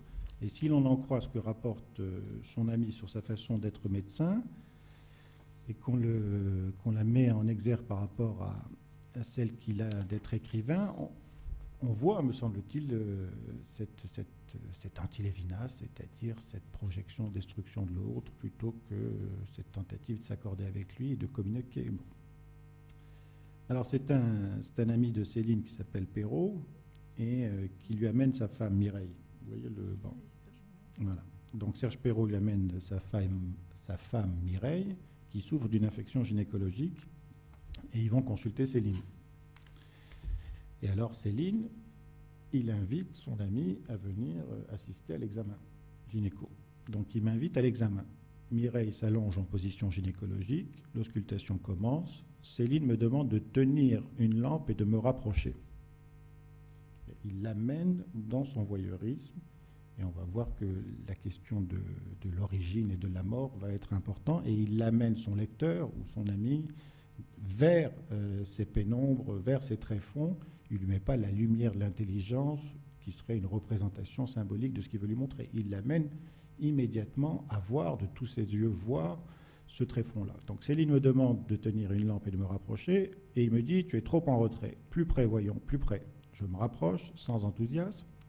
Même chose, le lecteur célinien, il se rapproche sans enthousiasme. Il est fasciné, il y a quelque chose de fascinant, il y a une musique, mais il sent tout de suite, pour le dire rapidement, la perversion ou la ruse. Même pour moi, perversion ou ruse, c'est pas une entité nosologique. Il y a toujours du malheur derrière la ruse. Et ceux qui ont besoin d'être à ce point pervers ou rusés, c'est probablement pour essayer de contenir, d'isoler leur malheur. Bref, il lui demande de se rapprocher. Plus près, voyons plus près. Je me rapproche sans enthousiasme. Je me penche avec lui pour mieux éclairer l'endroit ciblé. En fait, je m'aperçois qu'il y voit parfaitement. Lui, l'écrivain, il voit parfaitement. Le médecin, il voit parfaitement. Pourquoi veut-il amener son lecteur jusque-là? J'ai bien compris son manège. C'est moi qui dois voir, et c'est moi qui dois bien voir. Qui doit voir quoi? Ce qu'il veut lui montrer, lui, pas forcément la vérité, si ce n'est sa vérité à lui subjective. C'est moi le consultant, c'est moi qui dois contempler la source polluée de ma félicité. Il ne va pas lui montrer n'importe quoi. Le joyau tant adoré, tant désiré. Ce vagin tabernacle en crise, irrité, boursouflé. Allons, plus près, plus près. L'impitoyable Céline, je le sens tout près de moi, je le devine si bien, jubilant à la pensée, de la tête de dévot floué. De dévot floué. Voilà pourquoi je pense qu'il ne faut pas le prendre au pied de la lettre. Je pense que il nous amène dans des contrées avec un cheminement qui lui est propre. Il veut ébranler ma foi, mais je défends ma foi. Car alors, c'est là où le lecteur ou le consultant a une porte de sortie, qui est très belle, me semble-t-il. C'est son ami qui dit « J'approche, j'approche, mais je ne peux plus. Car ce que Céline, lui, ne peut pas voir, c'est l'abat-jour entre nous deux, et que depuis déjà un bon moment, mes yeux sont obstinément fermés. » C'est-à-dire qu'il y a cette possibilité pour le lecteur, ou dans cet épisode du médecin, en effet, bon, comme le disait Bion, baisser l'abat-jour, baisser la lumière, parce que la vérité, elle sera perceptible dans cet espace entre l'ombre et ce qui est manifeste, illuminé, éclairé, et que de trop vouloir voir, ou d'amener dans ce tréfonds-là, on n'y voit rien. Où on n'y voit que ce que l'écrivain ou le médecin veut nous amener à voir. Bref, tout ça pour aller peut-être une critique ou une opposition par rapport à ce que j'ai cru entendre. Je ne crois pas qu'il y ait de tension entre l'excitation et la représentation chez Céline. Je ne crois pas que c'est ça qui transmet au lecteur, ce qui n'empêche pas son génie. Je crois qu'il y a un voyeurisme, une perversité, et pas une tentative d'accéder à une vérité à deux, mais simplement de contaminer avec sa propre vérité. Et on en revient alors à cette question des pamphlets, on ne va peut-être pas l'aborder, mais qui est au centre de l'œuvre et qui est une stratégie célinienne. C'est quelqu'un qui est débordé, qui ne pense fondamentalement qu'à lui, qui ne laisse pas une place à l'intérieur de lui et dans son écriture pour l'écrivain, pour le lecteur frère. Je ne le vois pas laisser à aucun moment une place pour ce lecteur, pour qu'il puisse s'insérer dans une psyché à deux et penser à deux. Je vois plutôt quelque chose de l'ordre d'une contamination. Il n'y a pas de mise en tension, il y a un saisissement lui-même par son excitation et une projection de cette excitation. Donc, j'aimerais beaucoup discuter avec vous sur ce point-là vers la fin. Alors, je crois que la discussion ne sera pas possible parce qu'on ne parle pas du tout de la même chose. Vous parlez d'un homme, je parle de littérature et d'un texte. Peut-être que vous avez raison. Je trouve votre lecture assez impressionnante. Je ne me permettrai pas de faire une telle approche de quelqu'un que je n'ai jamais vu de ma vie. Et je parlais de la manière de lire la littérature. On pourrait prendre un autre écrivain. Céline, c'est un cas particulier.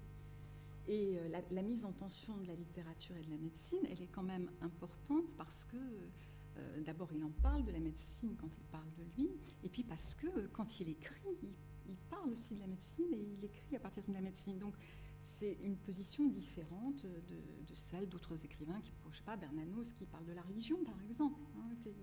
Mais c'est sur le plan,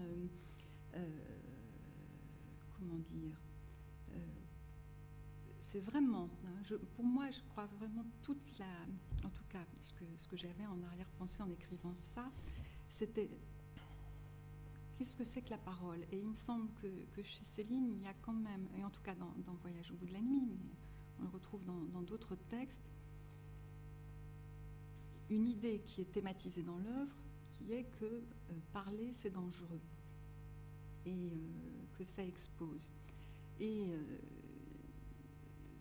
quand je parle de baryton, je parle d'un personnage, et d'un personnage qui met en représentation, qui thématise ce qui pourrait arriver à chacun d'entre nous, qui est que de prendre un livre, ça peut être effectivement quelque chose qui peut changer bien des choses, parce que ça montre que le rapport à la parole, c'est pas quelque chose d'aussi immédiat que quand on dit la table, le verre, passe-moi le sel, et qu'il n'y a que toute cette autre dimension qui est donc celle de l'énonciation, c'est-à-dire que si c'est moi qui le dis, si c'est vous qui le dites, ça prend une dimension différente, et que c'est là que se noue quelque chose entre les gens.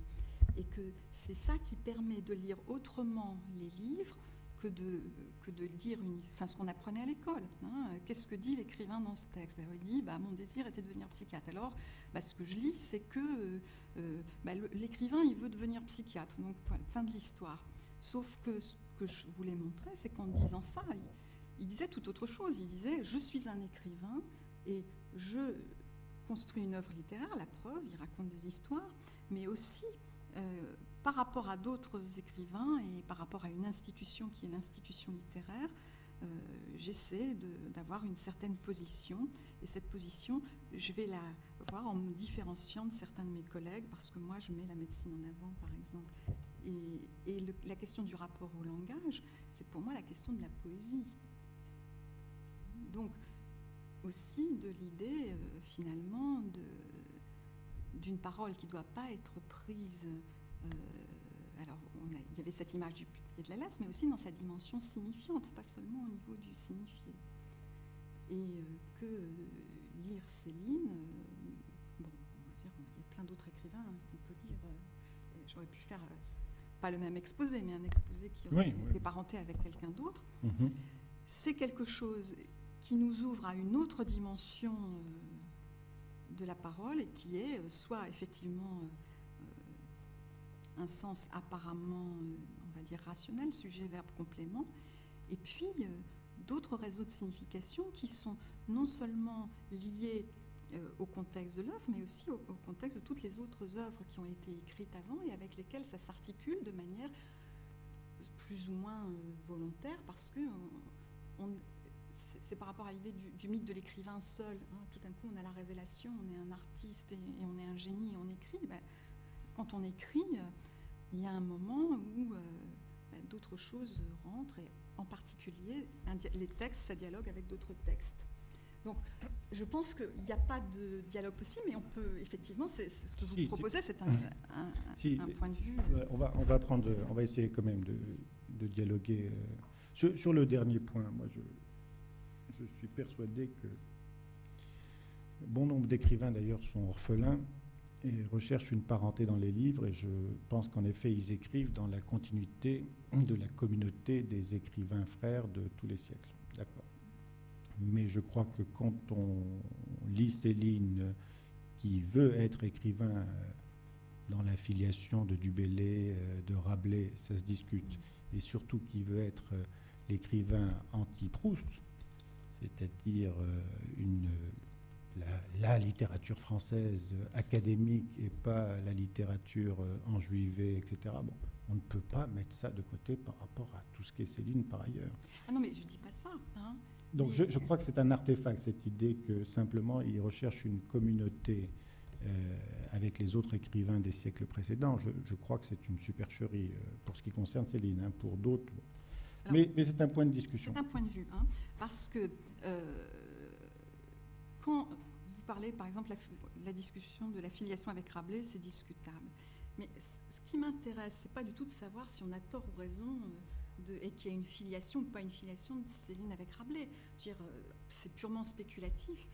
Ce qui m'intéresse, c'est d'essayer de savoir ce que ça veut dire, quelle fonction ça occupe quand il dit moi je suis héritier de Rabelais ou moi je suis héritier de n'importe qui. Enfin, et c'est pas la question de savoir si c'est vrai ou faux, si c'est pertinent ou pas pertinent, mais qu'est-ce que ça va changer pour lui dans sa manière d'écrire et qu'est-ce que ça va permettre effectivement d'ouvrir comme champ de lecture nouveau. Absolument.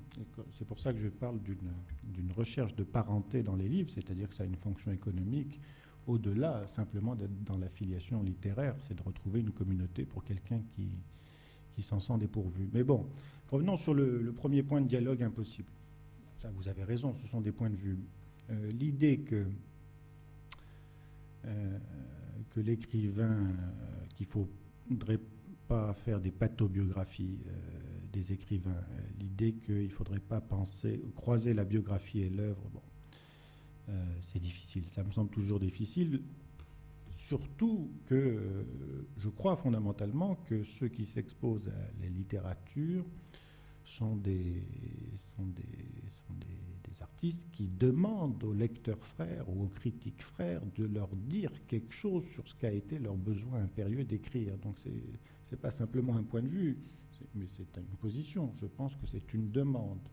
Celui qui s'expose dans un livre et qui le communique à tout le monde, il demande à ses lecteurs de lui dire quelles ont été les clés de son aventure.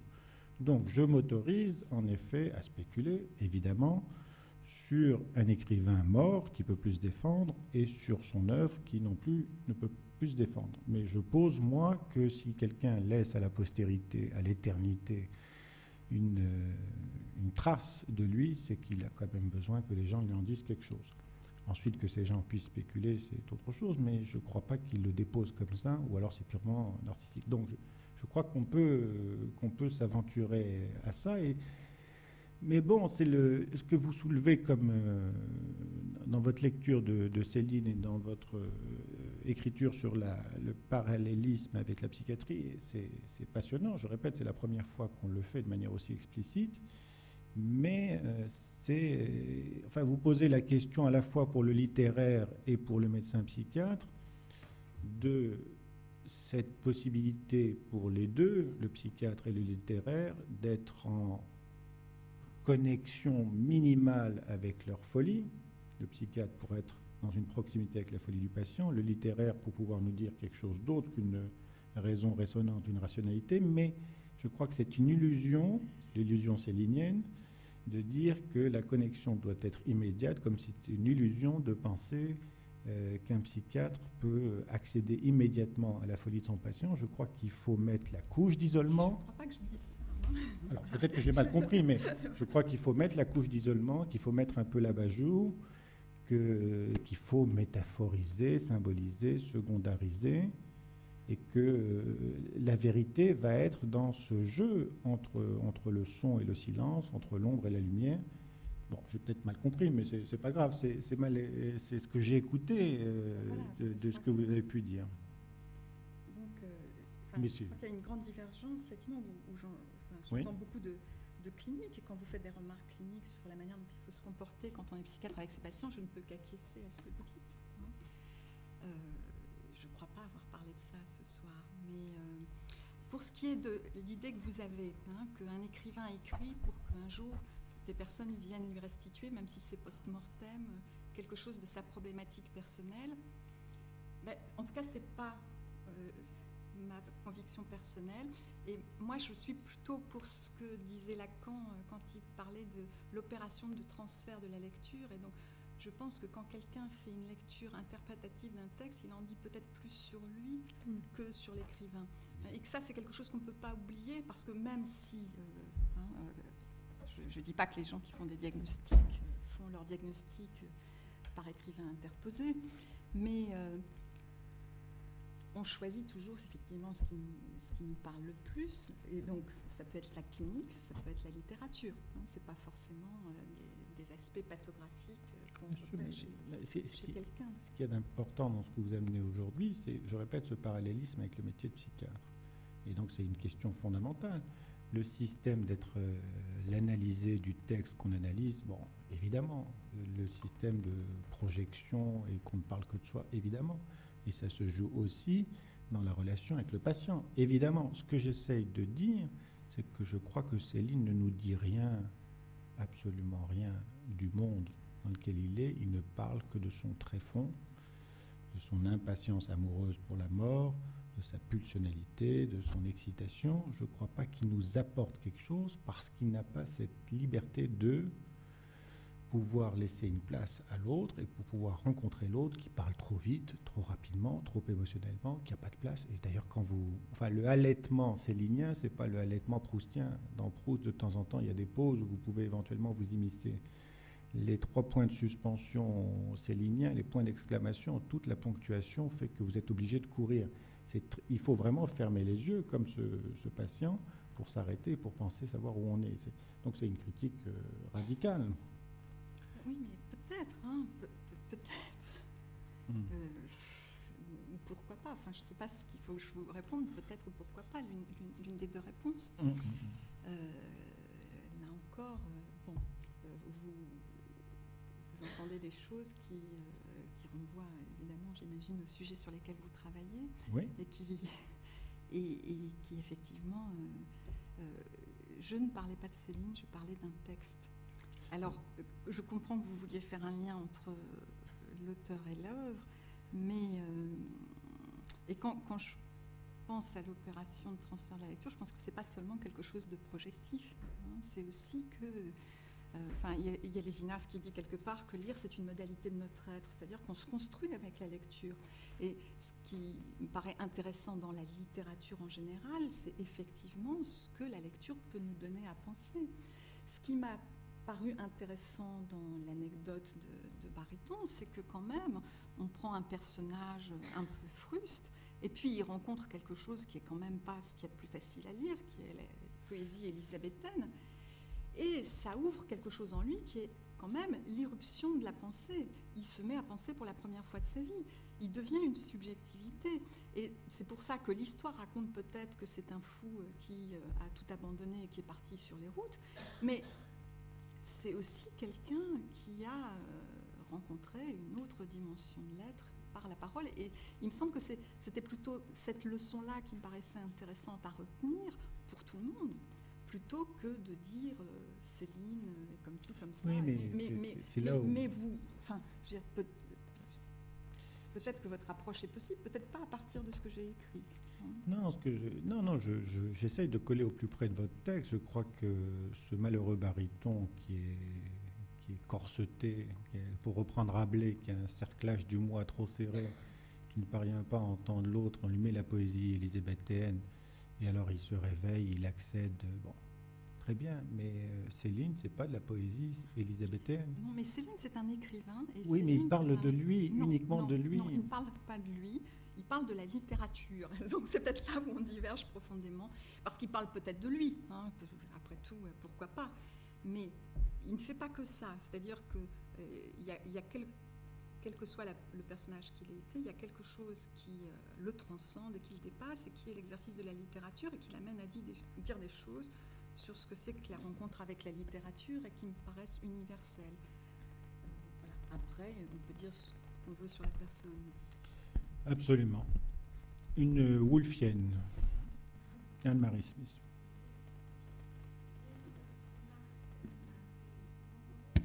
Non, ça fait toujours ça avec Virginia Woolf. Merci. Oui, voilà, j'ai une remarque un peu théorique, c'est pas une observation concrète sur Céline, mais une association sur ce que vous dites. Ce fil se tendant entre la littérature et la psychiatrie, on va dire les choses comme ça, puisque vous les dites comme ça, et c'est quand même un fil. Et qu'est-ce qu'il y a sur ce fil? Mais il me semble qu'il y a le langage. Si on va apporter une attention et une sensibilité à ce langage, on va peut-être pas mettre ses habits ni de littéraire ni de psychiatre, mais de psychanalyste, par exemple. Et ce langage, il a un inconscient. L'homme, l'inconscient, est dans ce langage. Donc, pourquoi vous vous sentez obligé à choisir entre vos habits de psychiatre et ceux de littéraire?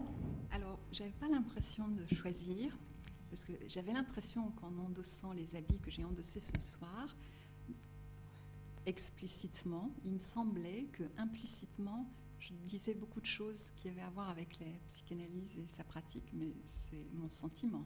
Oui, mais vous ne pouvez pas dire du même coup que l'homme n'est pas dans son texte, puisqu'il est dans son langage.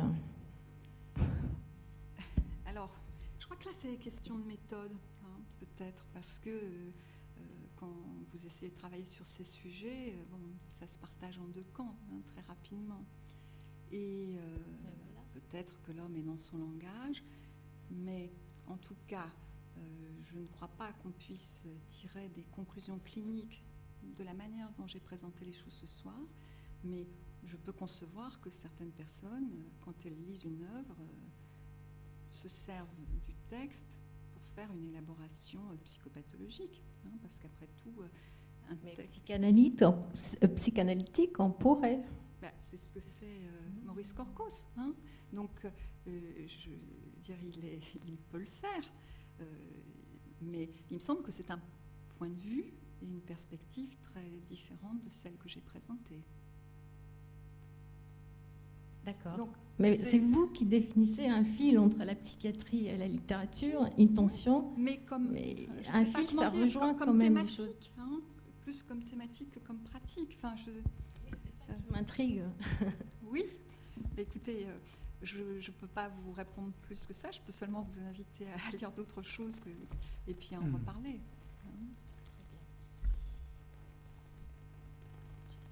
D'autres questions? Oui. Je vais faire une remarque.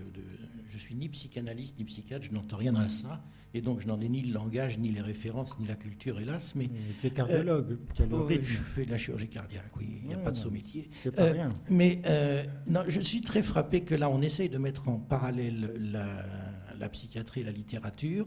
Or, on a parlé de Céline que du point de vue de la psychiatrie, et on a oublié qu'on parle d'un écrivain. C'est pas quelqu'un qui raconte n'importe comment, n'importe quoi. Et je serais très curieux de savoir, par exemple, pour savoir s'il appartient au corpus des littérateurs qui le précèdent, ce qu'en pensent les littéraires. Je suis absolument persuadé qu'à la Sorbonne, il y a à la section de littérature un spécialiste de Céline. Qu'est-ce qu'ils en disent du point de vue stylistique? Ça, il faut lire le livre poétique de Céline de Henri Godard, hein, qui a fait l'édition dans la Pléiade. Donc, oui, peut-être qu'ils ont une vision qui soit vous rapprocherait tous les deux, soit départagerait le débat, soit... Parce que le sentiment, je vais vous faire un reproche, vous m'en excuserez, le sentiment que j'ai là, c'est exactement le même, je connais plus le cinéma que la littérature, c'est exactement le même que celui que j'ai quand je lis une critique d'un film par des gens du Cahier du cinéma. On ne parle que du fond et de la psychologie du réalisateur, et on ne parle pas du commentaire stylistique. C'est-à-dire qu'il faut des outils pour faire un livre, et ces outils, c'est la façon dont on joue avec les mots, etc. Et Céline ne le fait pas n'importe comment. Et en quoi est-ce que ça pourrait nous éclairer sur le débat que vous avez actuellement?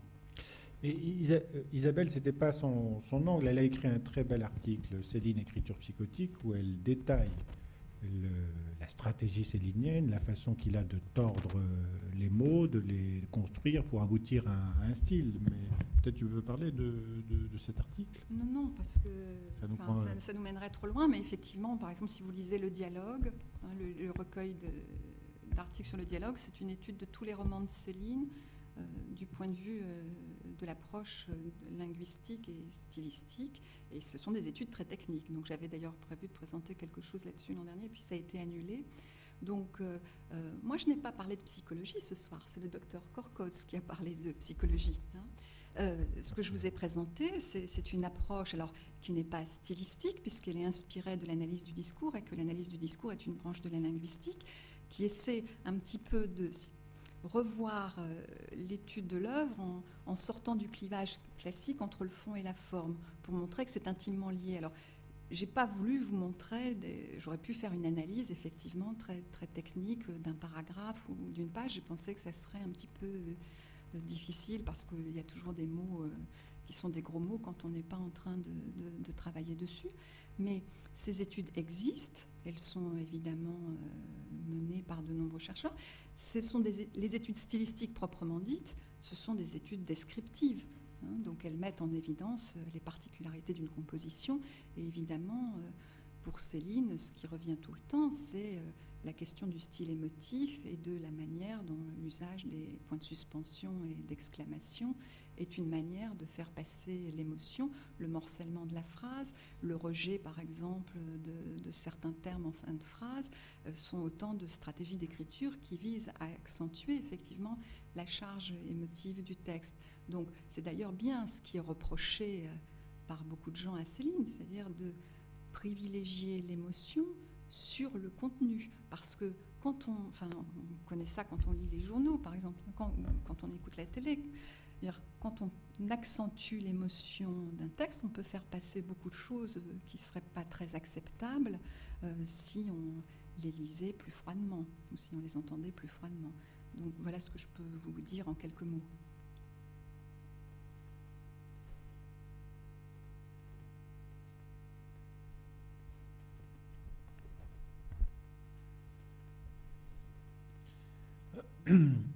Oui, qui veut encore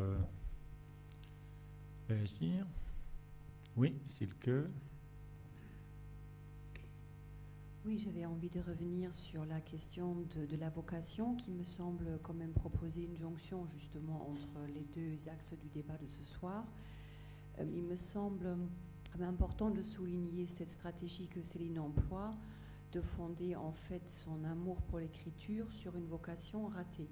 C'est-à-dire qu'on retrouve la même figure qui, à mon avis, est vraiment une pirouette extraordinaire parmi de nombreux artistes, de se dire, en fait, échouer dans leur première vocation.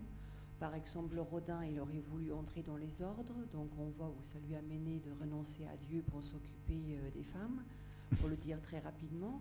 Et pour Modigliani, qui aurait aimé être sculpteur et qui, en fait, a dû devenir peintre à la place, Van Gogh, et puis bon, après la liste est vraiment très longue, où en fait on constate que leur entrée dans la pratique artistique se fait sur fond d'un impossible, de quelque chose qu'ils n'ont pas pu atteindre à un autre niveau. Et il me semble que c'est vraiment très intéressant pour Céline, qui devient une fois de plus dans cette espèce de cage narcissique inattaquable, encore une fois quelqu'un qu'on ne saurait jamais confronté fondamentalement avec son désir, parce qu'il dira toujours que c'est ailleurs.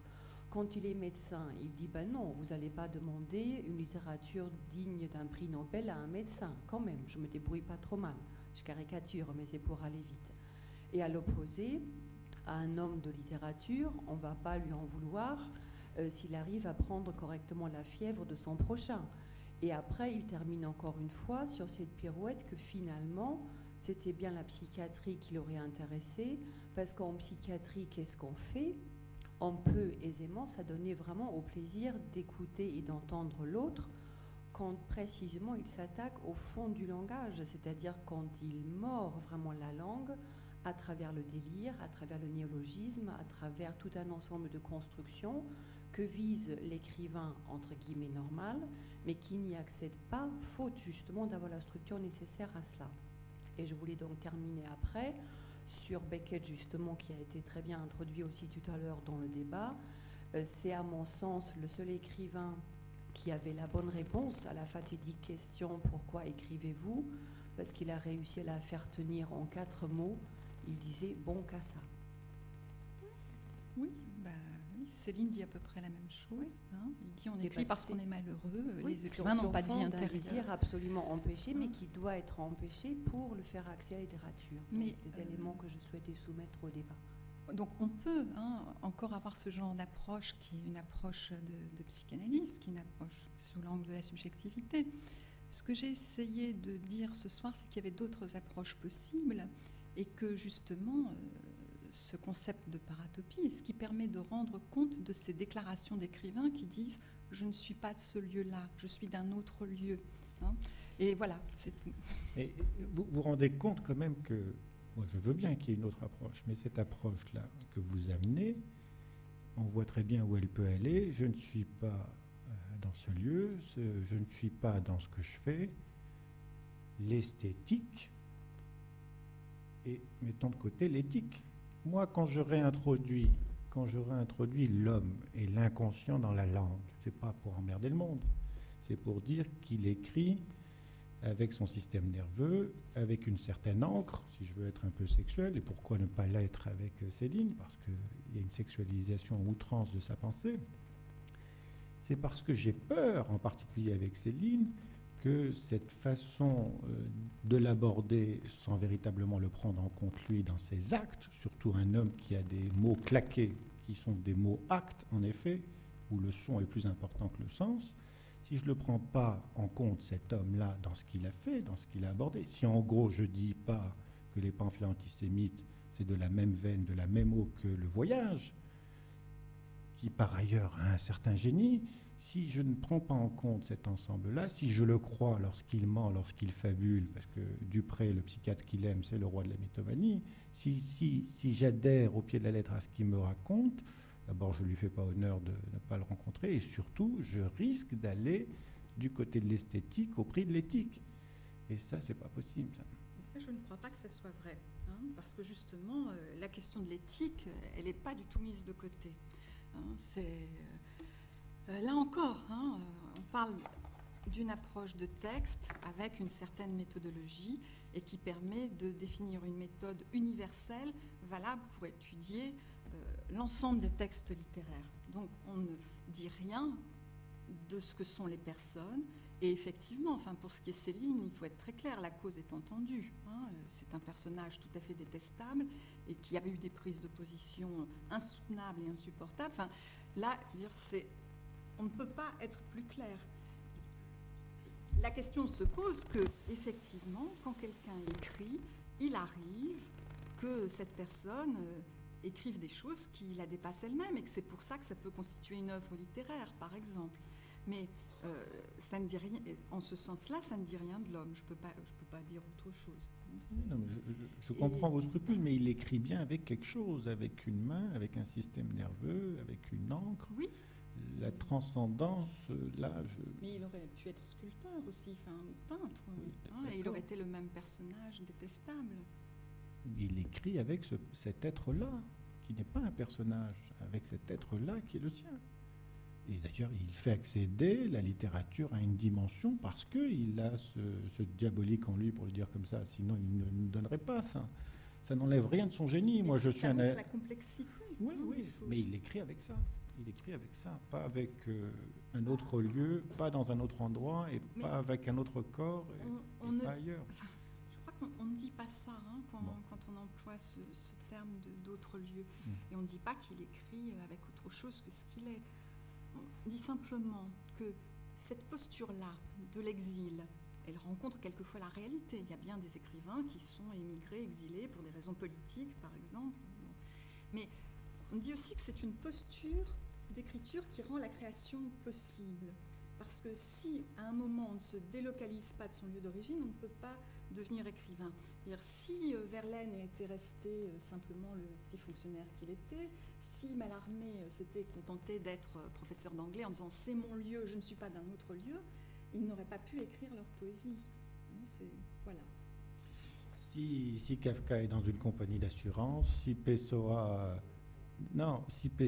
est dans la compagnie maritime, c'est parce que ce lieu désertique-là est le lieu qui leur permet, le désert extérieur permet de nourrir la créativité. Non, il y a un débat. Hein. Mais ça nourrit la créativité, hein, c'est effectivement. et ça fait retour. C'est-à-dire qu'en retour, enfin, ce qu'on montre bien chez Céline, c'est qu'il y a une fabulation qui, à partir de données de l'existence, qui donc produit de la fiction romanesque, il reprend des choses à son compte et il les dissémine dans les interviews. Et on peut penser aussi, alors là, effectivement, on va ouvrir l'approche psychologique, qu'il a un petit peu, en quelque sorte, adapté sa vie à un personnage qu'il s'était construit, auquel il a fini par croire. Hein. Bon, je crois que ça ne montre que ça, ce que j'ai présenté ce soir. Je sens Jean Gilibert frénétique. Il veut prendre le micro, non? Non? C'est un silence pesant, alors. Bon, est-ce qu'il y a d'autres velléités d'intervention? Bon, il nous reste à remercier Isabelle Blondiot et à la retrouver très bientôt pour rediscuter à nouveau, se disputer et discuter à nouveau autour de la littérature, de la psychiatrie. Merci beaucoup. Merci.